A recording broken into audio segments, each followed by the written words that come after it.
Afghanistan is battling its first confirmed coronavirus case. Its last election remains mired in disputes, and the presidential inauguration has been postponed until March 9. But headlines in Afghanistan and around the world are focused on the peace deal expected to be signed on Saturday. A deal that many hope brings peace. Details remain scarce, but U.S. Representative Michael Waltz is pretty clear on his desires. What I'm expecting to see from the Taliban, if they're serious about peace, is a public break with al-Qaeda and Daesh, ISIS, a recognition of the Afghan government, and a recognition of the Afghan constitution. So those are things that I'm looking to see as we move forward with the process. In an interview with VOA's Afghan service, former President Hamid Karzai, a frequent Washington critic, welcomed the prospect of a deal. We are very happy to see the signing taking place on Saturday. It's a welcome thing.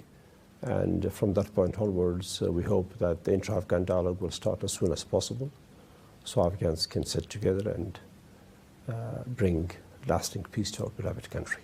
The deal is expected to pave the way for intra-Afghan dialogue. Karzai says it should start immediately.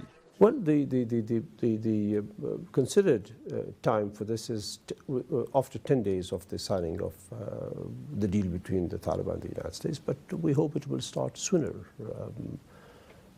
even today. But definitely we should try to do that within 10 days of that. Challenging that negotiation, the country has yet to inaugurate President Ashraf Ghani for his second term. His election opponent, Abdullah, is still disputing election results. Jared Blank is the former acting special representative for Afghanistan and Pakistan. Well, the election has demonstrated yet again that Afghanistan has a deeply divided political society. Now, there's nothing wrong with that. A lot of us, we here in the United States, we have a deeply divided political society. There are worries over whether all factions of society will be represented, but officials on both sides are working to reassure people of an inclusive process. The delegation of the Islamic Republic of Afghanistan government will be inclusive, with the combination and structures of a supporting delegation in a way that it's able to represent Afghanistan well, and to keep the achievements of the Afghan people and their demands in the past 2 decades and fight for it. The Taliban in the intra-Afghan talks want the participation of influential individuals. In other words, the anti-Taliban leaders who have fought against the Taliban before.